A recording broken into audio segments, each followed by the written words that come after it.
ಲೈಬ್ರರಿಗೆ ಹಾಕ್ತಾರೆ ಅವರಿಗೆ. ನಮಸ್ಕಾರ ವೀಕ್ಷಕರೇ, ನಾನು ಲೀಲಾ ಮಣ್ಣಾಲ. ಇದು ರಸವರ್ಷ ಎಂಬ ಕಿರು ನಾಟಕ ಪುಸ್ತಕ.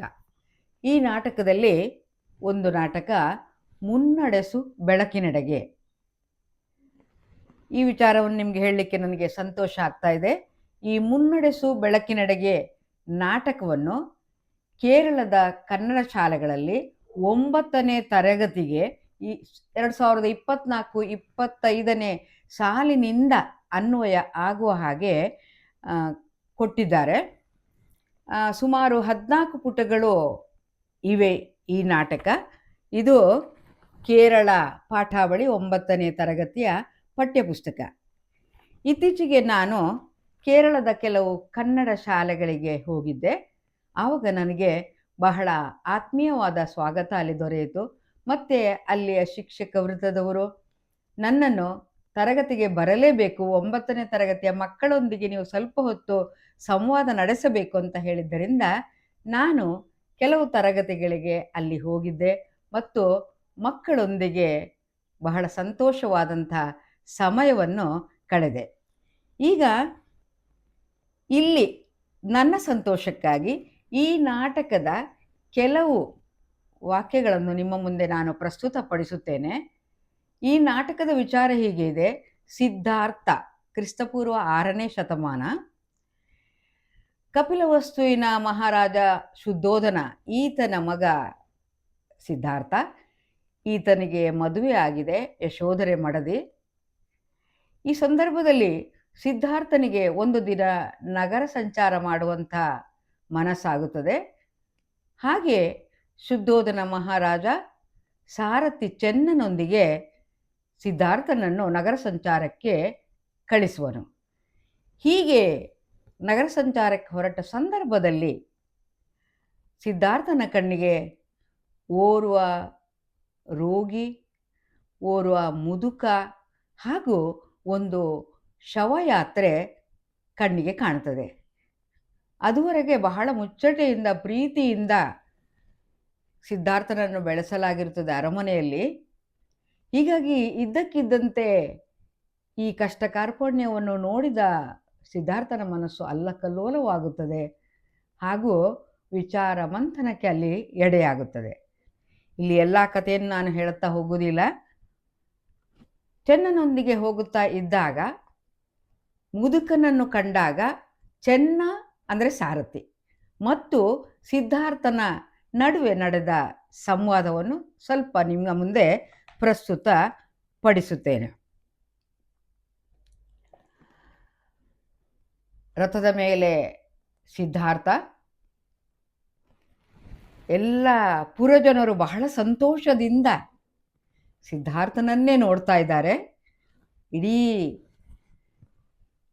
ನಗರವೇ ಬಹಳ ಚೆನ್ನಾಗಿ ಅಲಂಕೃತವಾಗಿದೆ ರಾಜಕುಮಾರನ ಸ್ವಾಗತಕ್ಕೆ. ಹೀಗಿರುವಾಗ ಅಲ್ಲಿ ಒಬ್ಬ ಮುದುಕ ಕೋಲೂರಿಕೊಂಡು ಬರ್ತಾ ಇದ್ದಾನೆ, ಹಣ್ಣು ಮುದುಕ. ಈಗ ಜನರು ಅಂದರೆ ಈ ಸೈನಿಕರು ಅವ್ರು ಏನು ಮಾಡ್ತಾರೆ ಅಂತ ಹೇಳಿದ್ರೆ, ಮುದುಕ ಸಿದ್ಧಾರ್ಥನ ಕಣ್ಣಿಗೆ ಬೀಳಬಾರ್ದು ಅಂತ ಆ ಕಡೆ ಕರ್ಕೊಂಡು ಹೋಗ್ಲಿಕ್ಕೆ ಪ್ರಯತ್ನ ಮಾಡ್ತಾರೆ. ಆದರೆ ಮುದುಕ ಅವರನ್ನು ಆ ಕಡೆಗೆ ತಳ್ಳಿಕೊಂಡು ಮುಂದೆ ಬರ್ತಾನೆ. ಯಾಕೆಂದರೆ ಅವನಿಗೆ ರಾಜಕುಮಾರನನ್ನು ನೋಡುವಂಥ ಕಾತರ, ಆತುರ. ಅವನು ಹೇಳ್ತಾನೆ ಹಠದಿಂದ, ಮುದುಕ ಬೆನ್ನು ಬಾಗಿದೆ, ದನಿ ನಡುಗುತ್ತಾ ಇದೆ, ನನ್ನ ಬಿಡಿ, ನಾನು ರಾಜಕುಮಾರನನ್ನು ನೋಡಬೇಕು. ಕಣ್ಣ ಮೇಲೆ ಕೈ ಅಡ್ಡ ಹಿಡಿದು, ಯಾಕಂದರೆ ಸರಿಯಾಗಿ ಕಾಣ್ತಾನೂ ಇಲ್ಲ, ಮಂಜು ಮಂಜಾಗಿದೆ ದೃಷ್ಟಿ.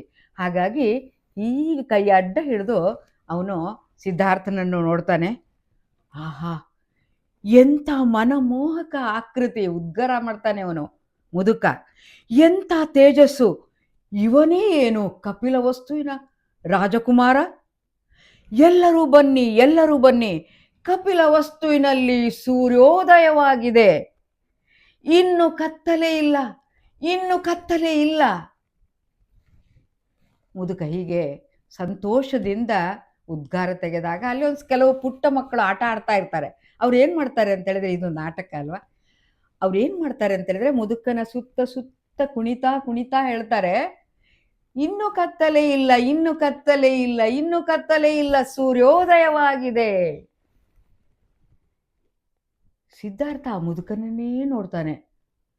ಅವನ ತಂದೆಗೆ ಚಿಕ್ಕಮ್ಮನಿಗೆಲ್ಲ ಇಷ್ಟು ವಯಸ್ಸಾಗಿಲ್ಲ, ಅವರ ಬೆನ್ನುಬಾಗಿಲ್ಲ ಅಲ್ವಾ. ಆಗ ಈ ಬೆನ್ನುಬಾಗಿದ ಮುದುಕನನ್ನು ಕಂಡು ಅಚ್ಚರಿ ಆಗ್ತದೆ. ಹಾಗಾಗಿ ಅವನು ಚೆನ್ನನನ್ನು ಕೇಳ್ತಾನೆ, ಸಿದ್ಧಾರ್ಥ, ಚೆನ್ನ, ಅವನು ಯಾರು? ಅವನ ಬೆನ್ನೇಕೆ ಹಾಗೆ ಬಾಗಿದೆ? ಮುಖಬೇಕೆ ಸುಕ್ಕುಗಟ್ಟಿದೆ? ಚೆನ್ನ, ಅವನ ಬಾಯಲ್ಲಿ ಹಲ್ಲುಗಳೇ ಇಲ್ಲ.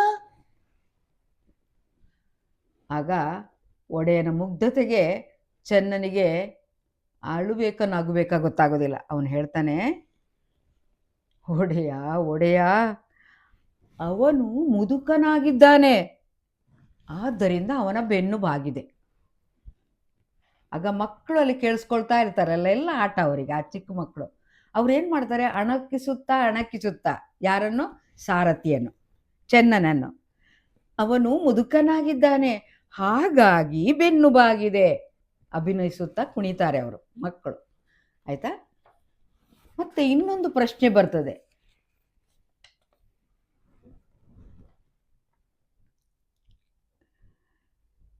ಅವನು ಮುದುಕನಾಗಿದ್ದಾನೆ, ಆದ್ದರಿಂದ ಹಲ್ಲುಗಳು ಉದುರು ಹೋಗಿವೆ ಅಂತ ಯಾರು ಹೇಳೋದು? ಚೆನ್ನ ಹೇಳೋದು. ಆಗ ಅದನ್ನೇ ಮತ್ತೆ ಈ ಮಕ್ಕಳು ಕೂಡ ಪುನರಾವರ್ತನ ಮಾಡ್ತಾರೆ. ಚೆನ್ನನಿಗೆ ಸಿಟ್ಟು ಬರ್ತದೆ. ನೀವೇನು ಮಕ್ಕಳೋ ಅಲ್ಲ ಪಿಶಾಚಿಗಳ ಒಕ್ಕಲೋ, ಒಂದು ದಿನ ನೀವು ಹೀಗೆ ಮುದುಕರಾಗುವಿರಿ, ನಿಮ್ಮ ಬೆನ್ನು ಬಾಗುತ್ತದೆ, ಮಕ್ಕಳ ಹತ್ರ ಹೇಳೋದು, ಕೆನ್ನೆ ಸುಕ್ಕುಗಟ್ಟುತ್ತದೆ ಮತ್ತು ನಿಮ್ಮ ಹಲ್ಲುಗಳು ಹಾಗೆಯೇ ಉದುರಿ ಹೋಗುತ್ತವೆ, ಗೊತ್ತಾ? ಮಕ್ಕಳು, ಇಲ್ಲ, ನಾವು ಮುದುಕರಾಗುವುದಿಲ್ಲ. ನೋಡಿ, ಈಗ ಅವರು ಮಾತನ್ನು ಪುನರಾವರ್ತನೆ ಮಾಡುವುದಿಲ್ಲ. ಅವ್ರೇನು ಹೇಳ್ತಾರೆ? ನಾವು ಮುದುಕರಾಗುವುದಿಲ್ಲ ಅಂತ ಹೇಳ್ತಾರೆ.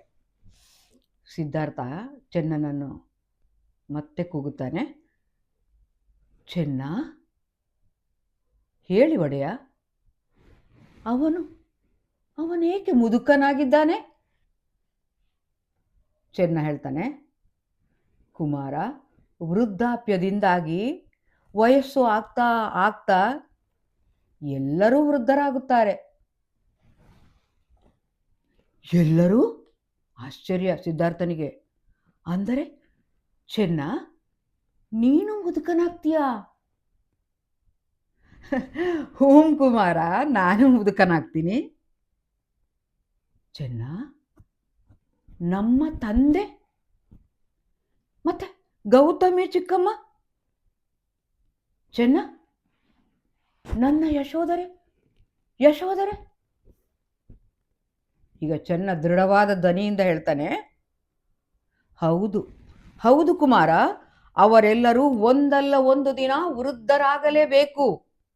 ಅಂದರೆ ಆಯುಸ್ಸು ಇದ್ದರೆ ಇಂದಿನ ಪುಟ್ಟ ಮಗು ಮುಂದೆ ಯುವಕನಾಗುತ್ತಾನೆ, ವೃದ್ಧನಾಗುತ್ತಾನೆ, ಆಗಲೇಬೇಕು ಕುಮಾರ, ಇದು ಪ್ರಕೃತಿ ನಿಯಮ. ನಾನು ಚೆನ್ನ, ನಾನು ಹೀಗೇ ಆಗುವೆನು ನಾನು ಕೂಡ. ಒಡೆಯ, ನೀವು ಮನುಷ್ಯರಲ್ಲವೇ? ನೀವು ಮನುಷ್ಯರಾಗಿದ್ದರೆ ನೀವು ಕೂಡ ಒಡೆಯ. ಆದರೆ ಒಡೆಯ, ಚೆನ್ನೈಗ ಗಂಭೀರವಾಗಿ ಹೇಳ್ತಾನೆ, ಆ ಕಾಲ ಬಹಳ ದೂರವಿದೆ. ನೀವು ಈಗಲೇ ಯಾಕೆ ತಲೆ ಕೆಡಿಸಿಕೊಳ್ಳುತ್ತೀರಿ? ಬೇಡ, ಆಯಿತಾ? ಹಾಗೆಯೇ ನಾಟಕ ಮುಂದುವರಿಯುತ್ತದೆ. ಇನ್ನು ಒಂದು ಶವಯಾತ್ರೆಯನ್ನು ನೋಡ್ತಾನೆ ಸಿದ್ಧಾರ್ಥ. ಹೀಗೆ ಮುಂದೆ ಬಂದು, ಇದು ಏನಂದರೆ, ಈ ನಾಟಕ ಎಲ್ಲಿ ಕೊನೆಯಾಗ್ತದೆ ಅಂದರೆ, ಕತೆ ಮುಂದೆ ಇದೆ, ನಾಟಕ ಕೊನೆಯಾಗುವುದು ಎಲ್ಲಿ ಅಂತ ಹೇಳಿದರೆ, ಸಿದ್ಧಾರ್ಥನ ಮನಸ್ಸಿನಲ್ಲಿ ತಳಮಳ. ಈ ಜಗತ್ತಿನಲ್ಲಿ ಎಷ್ಟು ನೋವು ಇದೆ, ಸಂಕಟ ಇದೆ, ಯಾವುದು ಶಾಶ್ವತ ಅಲ್ಲ. ಹಾಗಾದರೆ ಶಾಶ್ವತವಾದ ಸುಖವನ್ನು ನಾನು ಅರಸಬೇಕು. ಈ ರೀತಿ ನಾನು ಅರಮನೆಯನ್ನು ಬಿಟ್ಟು ಹೋಗಬೇಕಾ ಬೇಡವಾ ಎನ್ನುವಂಥ ದ್ವಂದ್ವ ಮನಸ್ಸಿನಲ್ಲಿ ಉಂಟಾಗ್ತದಲ್ಲ, ಅಲ್ಲಿ ಈ ನಾಟಕ ಕೊನೆಯಾಗುತ್ತದೆ. ಈಗಾಗಲೇ ನಾನು ಹೇಳಿದ ಹಾಗೆ ಇದು ವಿಸ್ತೃತವಾಗಿದೆ, 14 ಪುಟ ಇದೆ. ಈ ಕೊನೆಯ 2 ಮಾತುಗಳನ್ನು ನಿಮ್ಮ ಮುಂದೆ ನಾನು ಪ್ರಸ್ತುತಪಡಿಸ್ತೇನೆ. ಗೊಂದಲ ಆಗುವಂಥದ್ದು. ಈಗ ಅರಮನೆಗೆ ಹಿಂತಿರುಗಿ ಆಯಿತು, ನಗರ ಸಂಚಾರ ಮುಗಿಸಿ ಅರಮನೆಗೆ ಹಿಂದಿರುಗಿ ಆಯಿತು. ಹಾಗೆಯೇ ಕೆಲವು ದಿನಗಳು ಕಳೆದು ಹೋಗಿರ್ಬೋದು. ತಳಮಳ ಆಗ್ತಾ ಇದೆ, ಸಿದ್ಧಾರ್ಥನ ಮನಸ್ಸಿನಲ್ಲಿ ಗೊಂದಲ ಉಂಟಾಗ್ತಾ ಇದೆ, ವೈರಾಗ್ಯ ಮೂಡ್ತಾ ಇದೆ. ಇವನ್ನೆಲ್ಲ ತೊರೆದು ನಾನು ಹೊರಟು ಹೋಗಬೇಕು. ದುಃಖಕ್ಕೆ, ಕಷ್ಟಕ್ಕೆ, ನೋವಿಗೆ, ಸಂಕಟಕ್ಕೆ ಕಾರಣವನ್ನು ಹುಡುಕಬೇಕು. ಜನರಿಗೆ ನಾನು ಸಂತೋಷವನ್ನು, ಸುಖವನ್ನು, ನೆಮ್ಮದಿಯನ್ನು ಕೊಡುವನಾಗಬೇಕು ಎಂಬಂಥ ಒಂದು ಮನಸ್ಸು ತುಡಿತ ಅವನಲ್ಲಿ ಉಂಟಾಗ್ತಾ ಇರ್ತದೆ. ಹಾಗಾಗಿ ಸಿದ್ಧಾರ್ಥನ ಮನಸ್ಸಿನ ತಳಮಳವನ್ನು ಈಗ ಈ ಮಾತುಗಳು ನಿಮ್ಮ ಮುಂದೆ ಹೇಳ್ತೇನೆ ನಾನು. ಅಂದರೆ ಅಲ್ಲಿ ನಾಟಕ ಮುಗಿಯುವಂಥದ್ದು, ತೆರೆ ಕೆಳಗೆ ಬೀಳುವಂಥದ್ದು. ಸಿದ್ಧಾರ್ಥ ಗೊಂದಲದಿಂದ ಮನಸ್ಸಿನಲ್ಲೇ, ಅವನ ಮನಸ್ಸಿನಲ್ಲಿ ಒಳದನಿ ಹೇಳ್ತಾ ಇದೆ, ಇದೇ ಸುಸಮಯ ಸಿದ್ಧಾರ್ಥ, ಎದ್ದೇಳು. ಮೋಹದ ಬಲೆ ಇನ್ನೊಮ್ಮೆ ಬಂಧಿಸುವ ಮೊದಲು ಎದ್ದು ಬಿಡು, ಹೋಗು, ಹೊರಟು ಹೋಗು. ಸಮಷ್ಟಿ ಸುಖಕ್ಕಾಗಿ ವೈಯಕ್ತಿಕ ಸುಖವನ್ನು ತ್ಯಜಿಸು ಸಿದ್ಧಾರ್ಥ, ತ್ಯಜಿಸು. ಆದರೆ ನನಗೆ ಜನ್ಮ ನೀಡಿದ ತಂದೆಗೆ, ಮಮತೆ ತೋರಿದ ತಾಯಿಗೆ, ಪ್ರೇಮ ತೋರಿದ ಮಡದಿಗೆ, ಅಕ್ಕರೆಯ ಮಗುವಿಗೆ ದ್ರೋಹ ಬಗೆದಂತಾಗುವುದಿಲ್ಲವೇ?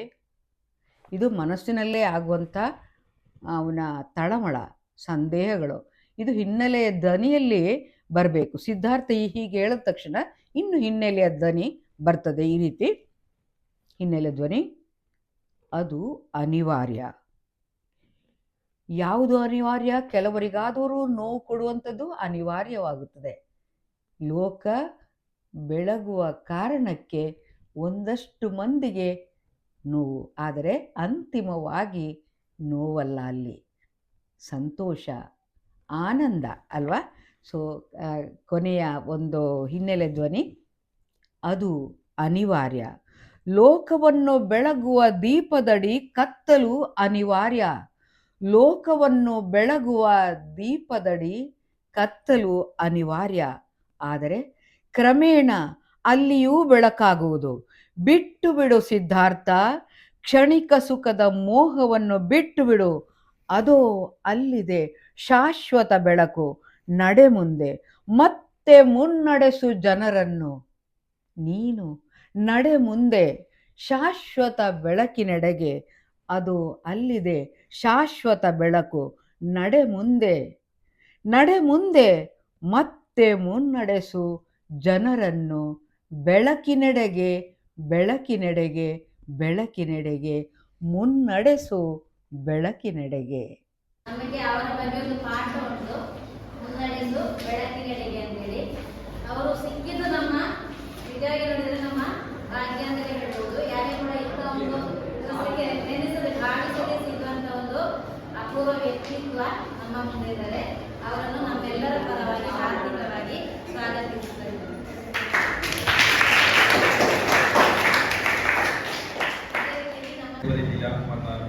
അവര് കുറെ കാര്യങ്ങൾ പറഞ്ഞു.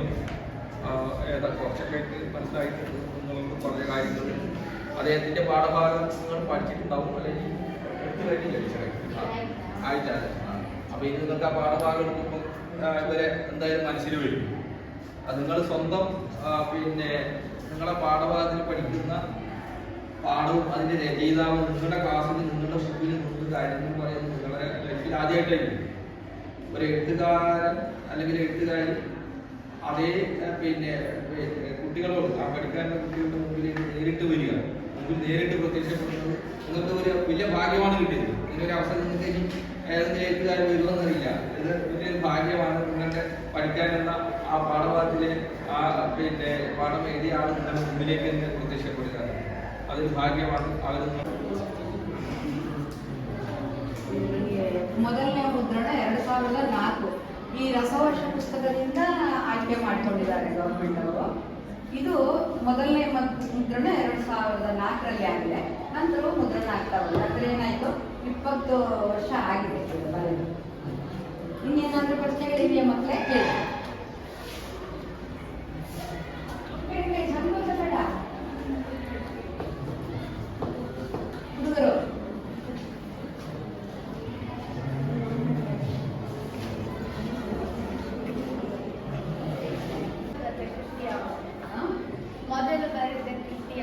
ಮೊದಲು ಬರೆದ ಕೃತಿಯ ನಂದು ಪುಸ್ತಕದ ರೂಪದಲ್ಲಿ ಬಂದದ್ದು ಹೊಣೆ ಮತ್ತು ಇತರ ಕಥೆಗಳು ಅಂತೇಳಿ. ಅದು ಹೊಣೆ ಕಥೆ. ಮತ್ತೆ ಮೊದಲನೇ ಕಥೆ ನಾನು ಈಗಾಗಲೇ ಹೇಳಿದಾಗ, ಅವಾಗ ನಮಗೆ ಒಂದು ನವಭಾರತ ಅಂತ ಪತ್ರಿಕೆ ಇತ್ತು. ಯಾವಾಗ 1969ನೇ ಇಸವಿ. ಎಷ್ಟು ವರ್ಷ ಆಯಿತು ಲೆಕ್ಕಾಕಿ? 50 ವರ್ಷದಿಂದ ಹೆಚ್ಚಾಗಿದೆ ಅಲ್ಲ, 40 ವರ್ಷ ಆಯಿತು. ಅದರಲ್ಲಿ ಬಂದಿದ್ದು ಗುಲಾಬಿ ಮತ್ತೆ ನಂಬಿಕೆ ಕತೆ, ಮೊದಲನೇ ಕತೆ. ಅದಕ್ಕೆ ನಾನು ಹೇಳಿದ್ದೀನಿ, ಈಗ 9th ಸ್ಟ್ಯಾಂಡರ್ಡ್, ನೆಕ್ಸ್ಟ್ 10th ಅಲ್ವಾ, ನೀವು ಬರಿಬೋದು ಅಂತ ಅದಕ್ಕೂ ನಾನು ಹೇಳ್ತೀನಿ. ಅದರಿಂದ ಓದಬೇಕು, ತುಂಬ ಬರಿಬೇಕು ಅಂದ್ರೆ ಏನು ಮಾಡಬೇಕು? ಓದಬೇಕು. ನಿಮ್ಮ ಪಾಠ ಅಲ್ಲದೆ ಬೇರೆ ಪುಸ್ತಕಗಳನ್ನು ಕೂಡ ಓದಬೇಕು. ಇನ್ನೇನಾದರೂ ಪ್ರಶ್ನೆ ಇದೆಯಾ ಮಕ್ಕಳೇ?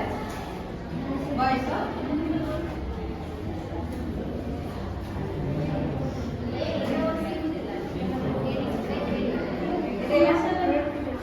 ಪ್ರಶ್ನೆ? ಪ್ರಶ್ನೆ ಇಲ್ಲ, ವಿಷಯ ಆಯ್ತಾ ಇಲ್ಲ? ಇಷ್ಟ ಇಲ್ಲ ಮತ್ತೆ ನಾಟಕ ಮಾಡಬೇಕು. ನೀವು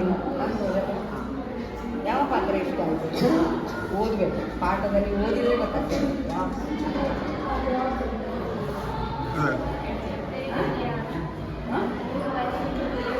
ನಾನು ಬರೀಲಿಕ್ಕೆ ಪ್ರೇರಣೆ ಚಿಕ್ಕಂದಿನಲ್ಲ ಅಥವಾ ಇದನ್ನು ಬರೀಲಿಲ್ಲ?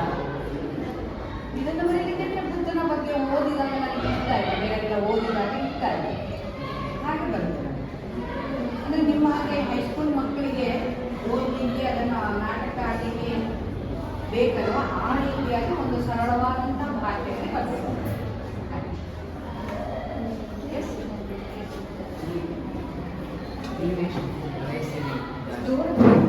ನೀವು ಎಷ್ಟಿನ ವಯಸ್ಸಿನಲ್ಲಿ ಕತೆ ಮಾಡ್ತೀವಿ. ಎಷ್ಟನೇ ವಯಸ್ಸಿನಲ್ಲಿ ಬರೀಲಿಕ್ಕೆ ಶುರು ಮಾಡಿದ್ದು? SSLC ಇದ್ರೆ ಎಷ್ಟು ವಯಸ್ಸಾಗಿರ್ಬೋದು? ಎಷ್ಟಾಗಿರ್ಬೋದು? 15 ವರ್ಷ, 14 ವರ್ಷದಲ್ಲಿ. ಅದರ ಮುಂದೆ ಸಣ್ಣ ಸಣ್ಣದೇನೋ ಬರಿತಾ ಇದ್ದಿರ್ಬೋದು, ಪ್ರಕಟ ಆಗಿರೋದು ಅವಾಗ. ನೋಡಿ,